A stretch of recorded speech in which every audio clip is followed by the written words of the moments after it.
Assalamualaikum warahmatullahi wabarakatuh.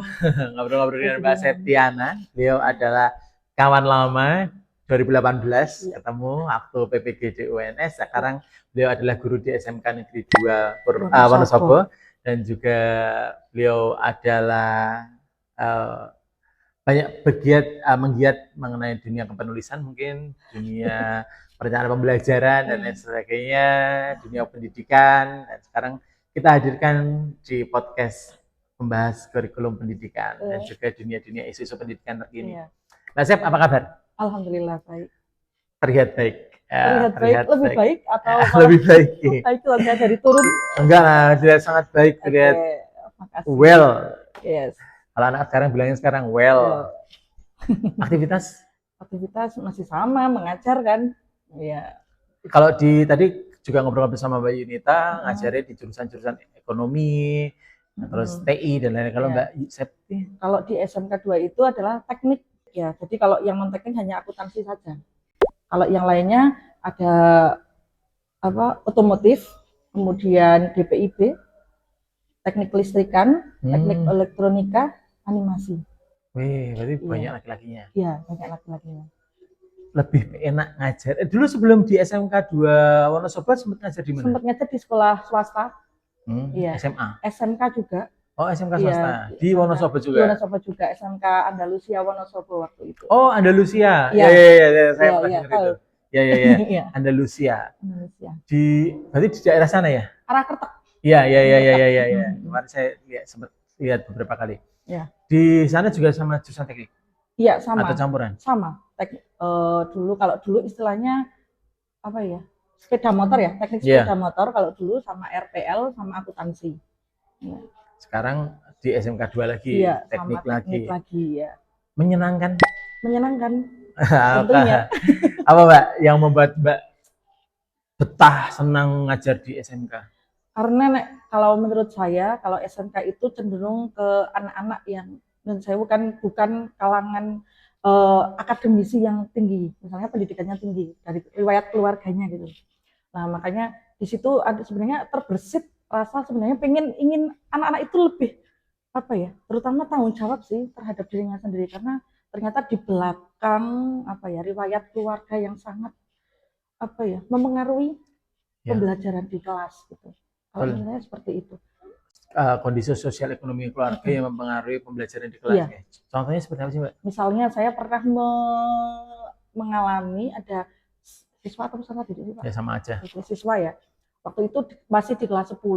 Ya, kebetulan ibunya itu pergi meninggalkan dia, gitu. Dia hanya tinggal bersama neneknya yang sudah tua dan kemudian ayahnya, tapi waktu itu ayahnya meninggal, jadi dia hanya berhidup dengan neneknya saja.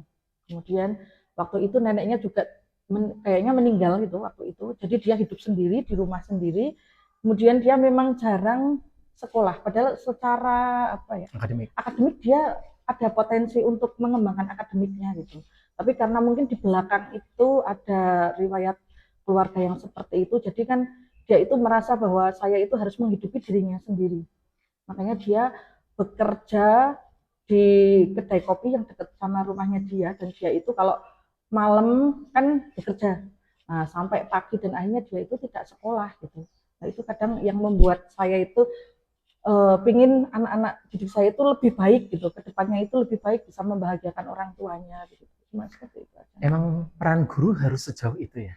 Setidaknya hanya untuk untuk belajar di sekolah gitu, maksudnya untuk kedepannya gitu loh Pak, jangan sampai kita melewatkan ya. Kadang kan kita melihat anak-anak kamu harus bisa ini, kamu harus bisa itu gitu kan, tapi ternyata kadang guru tidak ada yang tidak mau tahu riwayat mengapa dia nggak mau gitu. Sosialnya anak-anak. Iya. Dan memang tugas guru. Ya, salah satu tugas guru untuk mengetahui karakteristik siswa. Membimbing ya kalau itu ya, bukan mengajar. Ya, mendidik anak agar, makanya disebut sebagai peserta didik gitu. Awalnya kenapa mengubah jadi siswa menjadi peserta didik, karena mereka itu tidak sekadar belajar tapi dididik. Karakteristik peserta didik kan otomatis berbeda-beda ya Mbak. Ya. Tentu dipengaruhi sosiokulturalnya mereka masing-masing, ekonomi dan lain sebagainya. Nah terus bekal jenengan dari 2011 sudah mengajar sampai sekarang 2025 sekitar 14-15 tahun ini, bekal apa sih menurut jenengan yang paling penting harus dimiliki seorang calon guru atau guru itu? Calon guru apa ya Pak? Saya juga bingung ya. Tahu nggak Mbak, sekarang orang masuk jurusan pendidikan itu nggak semuanya pengen jadi guru. Iya, Cenderungan mereka masuk jurusan pendidikan karena disuruh orang tua iya. atau karena keterimanya di situ gitu. Sedangkan menjadi guru itu kan panggilan. Iya. Menjadi guru itu adalah bukan pilihan gitu. Iya. Menurut jenengan apa sih harus dimiliki? Yang dimiliki ya terutama niat ya mungkin ya. Niat harus ya kayaknya ya. Karena berangkat sekolah jam 7, Iya, balik pulang. jam 4. Iya. Kalau ini cuma pengalaman aja ya Pak. Jadi saya kayaknya kalau untuk apa itu tadi, apa yang harus dimiliki seorang guru gitu, saya Iya. juga kadang masih bingung, saya masih belajar gitu. Tapi ini cuma dulu sewaktu kecil mungkin masih SD, itu saya itu ternyata sering mengumpulkan adik-adik kecil gitu, adik-adik kecil. Saya suruh ke rumah, kemudian saya itu di situ seolah-olah jadi guru gitu. Ternyata saya pernah melakukan hal seperti itu. Makanya kebetulan ibu saya juga guru SD. Oh Ya. ya. Jadi ternyata ibu saya itu memang mengarahkan. Waktu itu setelah lulus SMA kan saya jujur tidak ada kepikiran mau lanjut kuliah atau bekerja juga waktu itu karena mengingat kondisi ekonomi juga ya, karena hanya ibu yang memang jadi guru gitu. Kemudian di situ di akhir apa ya, setelah kelulusan cuma ditanya, kamu mau lanjut kemana gitu.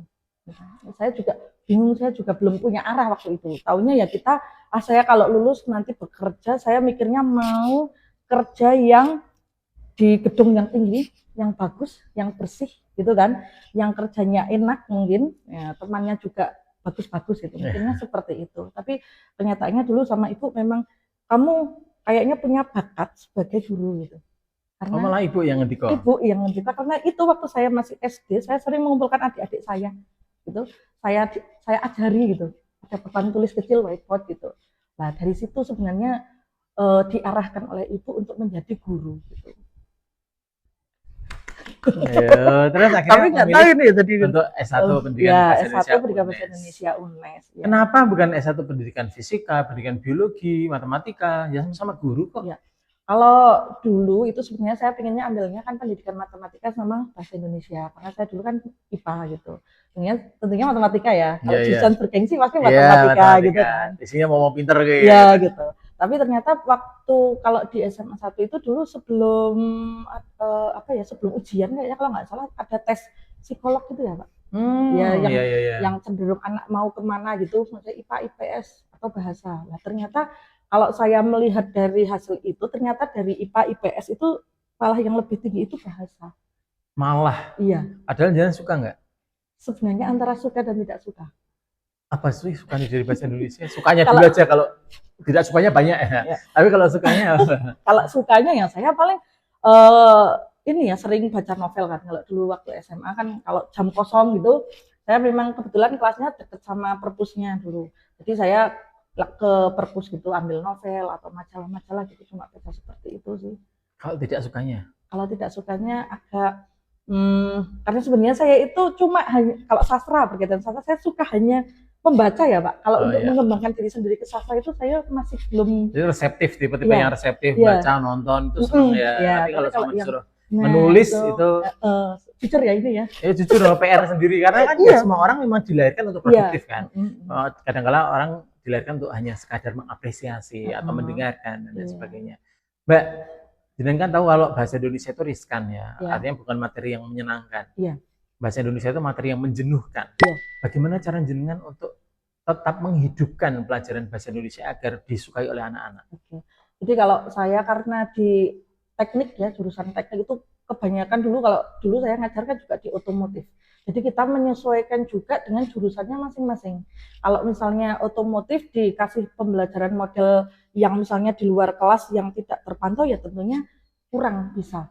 Tapi kalau misalnya mungkin animasi dikasih saya materi kemarin yang salah satu contohnya misalnya materi drama. Saya memberikan pilihan ke anak-anak. Ini ada materi drama, karena kita itu jadwal di SMK 2 itu kebetulan jadwalnya pakai jadwal yang apa namanya itu? Blok ya, jadwal blok, jadi belum tentu kita dalam 1 minggu itu ketemu, ternyata ketemunya minggu kedua gitu. Makanya saya menerapkan pakai misalnya berbasis proyek. Nah, drama itu salah satu pilihannya saya memberikan ke anak. Ini drama mau drama yang seperti maksudnya panggung dekorasi seperti itu atau saya ganti film gitu. Saya sesuaikan Oh, gitu kan. sesuaikan ya. Karena mereka kan di jurusan animasi. Betul. Iya kan? Nah, jadi anak-anak milih film aja Bu, film. Oke, jadi saya arahkan ke film gitu. Jadi kalau pembelajaran biar tidak jenuh ya salah satunya seperti itu. Kemudian kalau teks laporan hasil observasi misalnya saya suruh keluar, kemudian waktu itu karena memanfaatkan fasilitas sekolah yang ada, waktu itu saya observasi mungkin ini di luar jurusan ya. Kadang kita kan juga kalau jurusan terus juga bosen ya Pak. Iya. Di situ ada tanaman gitu, di SMK 2 ada tanaman lah. Saya suruh mengobservasi tanaman-tanaman yang ada di SMK 2 gitu. Saya suruh menjelaskan. Nah, mungkin seperti itu biar anak-anak tidak bosen kalau pembelajaran hanya di dalam kelas saja gitu. Betul, itu ya menjadi tantangan. Anak-anak seneng kalau di luar malah seneng, tapi ya betul. Yang sampai sebenarnya gurunya ya. Kenapa? Mungkin kalau saya itu sih tergantung pribadi guru ya. Kalau saya sendiri saya suka yang saya pantau gitu. Jadi anak-anak walaupun di luar tapi saya juga ikut gitu. Pantau. Oh kamu lagi ini gitu. Kalau misalnya ada, Bu saya nggak bisa video yang ini, ya udah sini saya videokan. Mungkin kita hanya sebagai apa ya membantu gitu aja sih. Berarti guru ya harus menguasai video juga. Iya, harus menguasai teknologi juga. Iya, harus. Menguasai karakteristik peserta didik, menguasai media, menguasai alat dan lain sebagainya ya. Capek nggak? Iya. Capek sih capek, tapi kalau saya sih tak buat bahagia aja sih. Titik happy-nya guru itu di mana sih, Mbak? Saya kemarin ya yang benar-benar membuat saya seneng gitu ketika proyek ada film, ada musikalisasi puisi ya waktu itu puisi.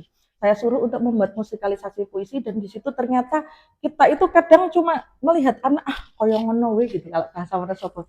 Tapi ternyata di balik itu mereka itu hebat-hebat ketika membuat film dan musikalisasi puisi itu bagus sekali. Bahkan ada satu kelompok yang memang sudah seperti apa kayak video klip istilahnya gitu.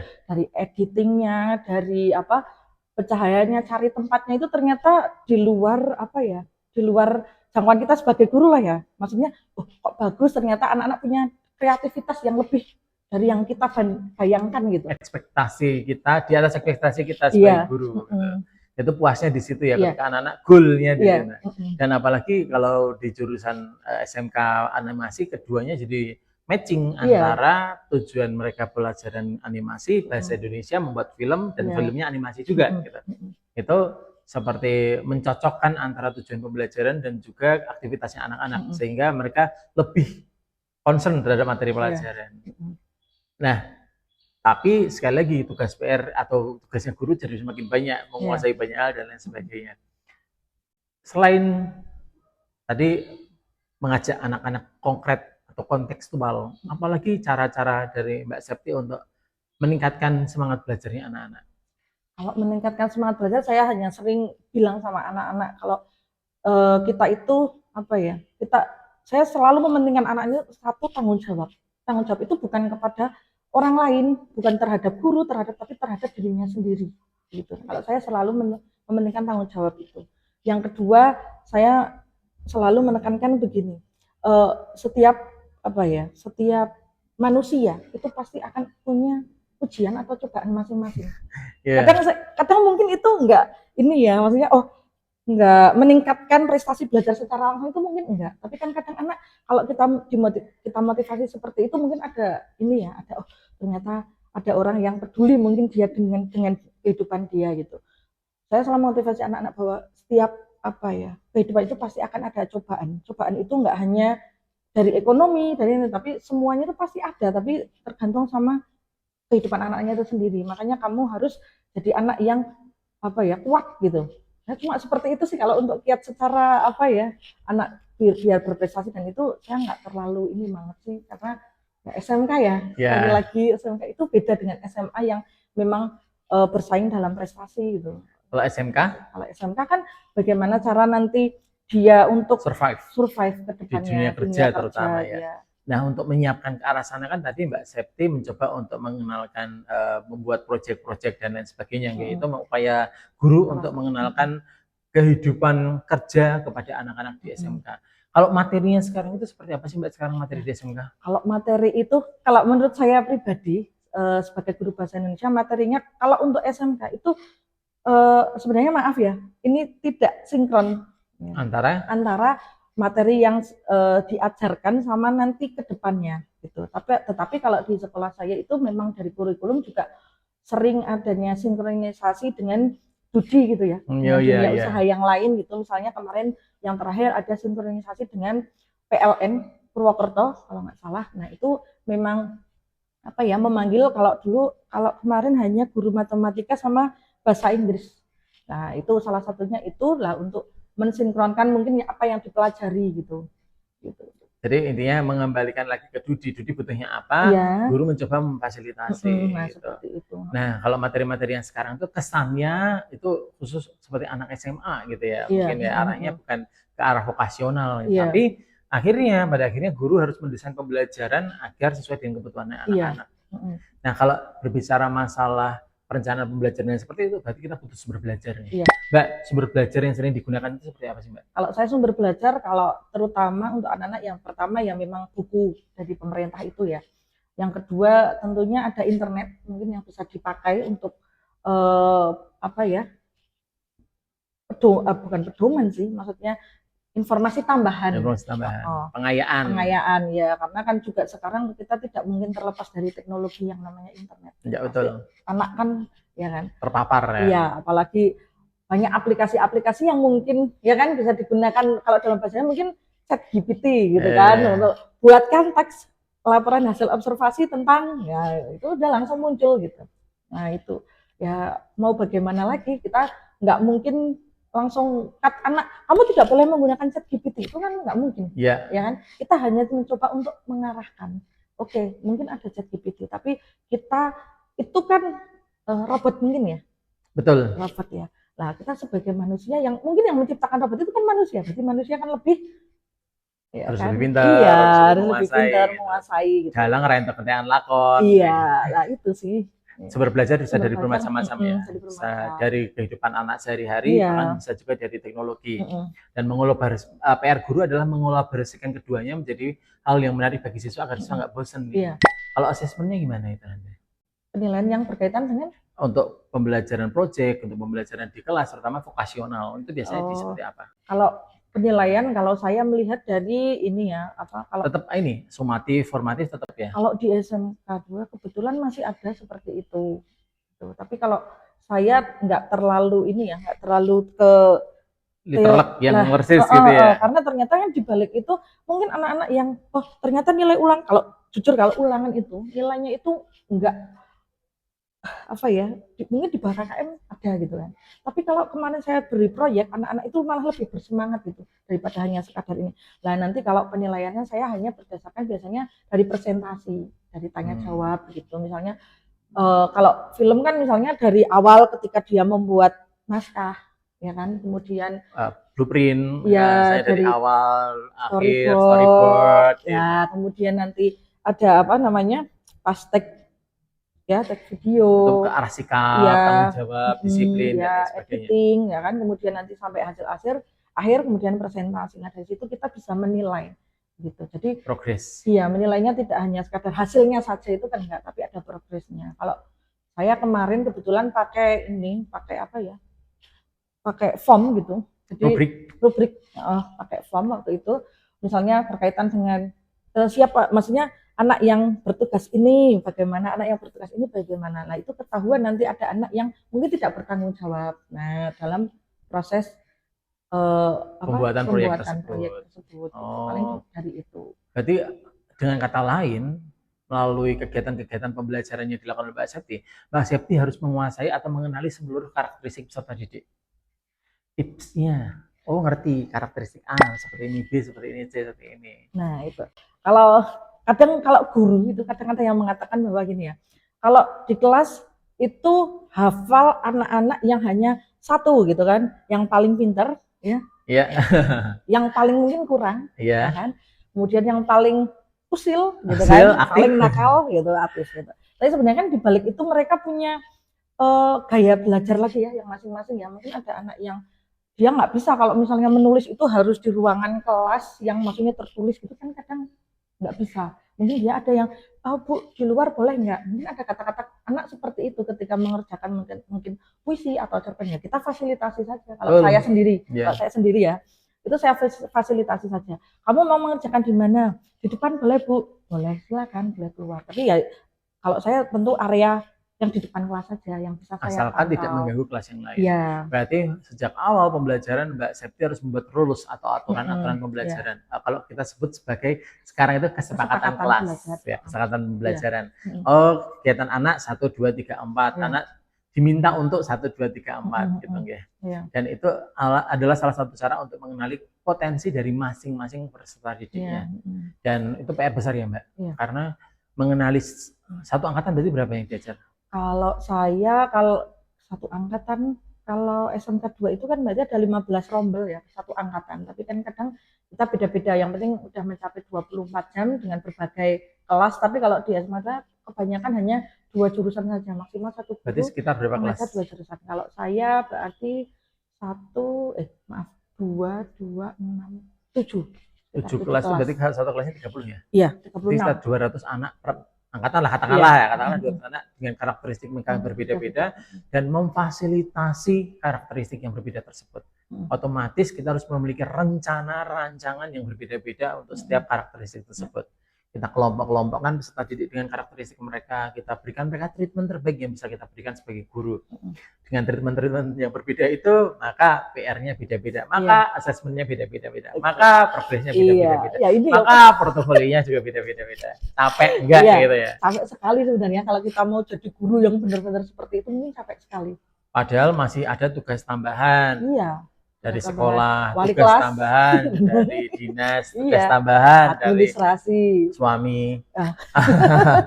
Dan tentu itu kan jadi, ya kita harus melaksanakan peran yang multi peran itu kan, dan semuanya harus seimbang juga. Apalagi yang saya punya putra sendiri yang harus kita didik sendiri dan lain sebagainya. Ya otomatis profesionalisme guru itu tidak boleh ditanggalkan karena urusan pribadi. Nah, selama 15 tahun mengajar ini, ada nggak Mbak memori mengajar paling berkesan yang Mbak pernah lakukan? Paling berkesan, banyak yang berkesan ya. Salah satunya? Sebenarnya. Salah satunya apa ya memori? Ya terakhir ini sih kemarin ya itu ya proyek film, kemudian sama. Kalau 2011 kan udah ngajar nih? Sudah bikin proyek film-film gitu? Belum ya pasti? Itu kan masih kurikulum yang dulu kan? Iya. Berarti belum ada. Dan waktu itu kan pembelajaran masih belum ini ya, masih terlalu kontekstual. Betul, sekarang sudah lebih banyak proyek dan lain sebagainya. Proyek, kemudian harus kita sebagai guru, sebagai fasilitator ya, gitu kan. Hanya langsung mengajar gini-gini seperti itu kan. Plus minusnya lebih seneng yang kontekstual atau yang proyek? Kalau secara itu saya lebih suka proyek. Karena ternyata sebenarnya anak itu kalau diberi proyek malah lebih bertanggung jawab.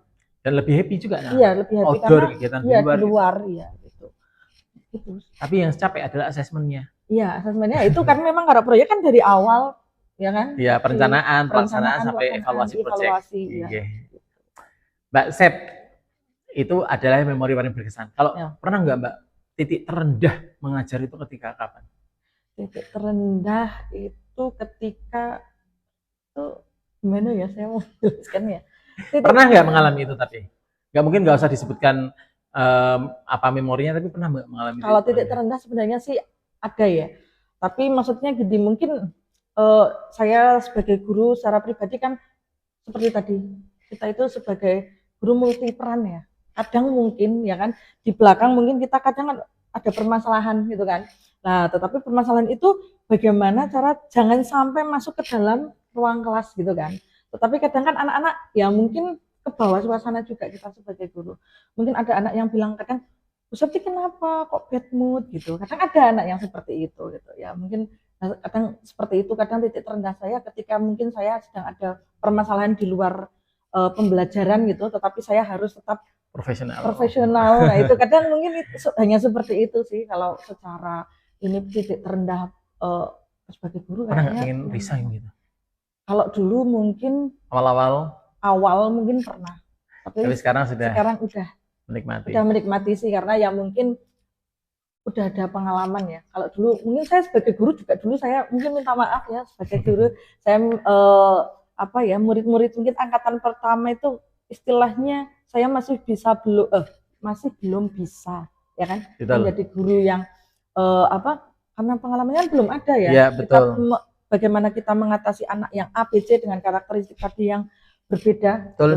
Mungkin semuanya saya anggap sama gitu kan. Nah, itu mungkin itu PR. PR Akhirnya kita dari kemudian itu yang membuat saya ternyata siswa kita itu ternyata dibalik itu ada permasalahan yang sebenarnya kita nggak tahu, makanya dia di kelas seperti itu. Dan saya mungkin dulu pas pertama jadi guru menyalahkan, kamu kok gini, tapi pada akhirnya sekian tahun jadi guru, jadi lebih bisa memahami gitu saja sih. Ya, memang hal paling penting menjadi guru itu adalah pedagogik. Karena nggak semua orang memiliki jiwa panggilan seorang guru. Dan pedagogik itu tidak bisa serta-merta muncul saat ini juga. Pedagogik perlu dilatih ketika kita melihat kepekaan. Kita melihat karakteristik siswa yang seperti apa. Ini B seperti ini, C seperti ini, D. Maka pedagogik kita secara terus-menerus akan terus berlatih mengenali karakteristik peserta didik, mengembangkan bahan ajar, media pembelajaran, dan lain-lain. Nanti secara simultan akan mengikuti proses belajar kita sebagai calon guru, menjadi guru sampai nanti jadi guru yang profesional. Karena profesional itu tidak ada titik akhirnya, harus berproses terus. 2025 ini karakteristik anak-anak seperti ini. 2027 pasti berubah. Gitu. 2029 berubah lagi. Mungkin akan ada pandemi lagi dan lain sebagainya akan mengubah dunia ya, mungkin pandemi teknologi dan lain sebagainya akan mengubah dunia, sudut pandang dunia yang akan berubah. Pandemi 2020 menjadi PR kita besar-besaran yang ternyata dunia berubah saat itu seperti siklus dunia mulai dari awal. Kita sebagai guru pun juga mengubah banyak hal dari sana. Dan tapi meskipun apapun perubahan itu, ketika kita memiliki jiwa pedagogi yang kuat, maka itu akan menjadi tantangan bagi kita untuk memperbaiki kualitas diri. Dan hari ini kita belajar banyak dari Mbak Septi, dari cerita-cerita awal. Hanya berbagi cerita saja, tidak belajar. Awal jadi guru sampai sekarang menjadi guru yang profesional, mulai mengenali melalui project dan lain sebagainya. Yang tentunya itu tidak serta-merta menjadi profesional itu langsung saat itu juga. Berbenah, belajar, dan memperbaiki diri. Terus refleksi, apa sih kurangnya saya sebagai guru, sehingga kita bisa menjadi guru yang terus lebih baik. Mbak Sep, matur suwun. Sama-sama, saya juga perlu belajar banyak sama Pak Mehmet. Saya hari ini mendatangkan langsung kasus-kasus unik yang dialami di SMK 2 Wonosobo, dan semoga lain kali kita bisa berinteraksi lagi dan juga mendatangkan kasus-kasus itu ke kelas.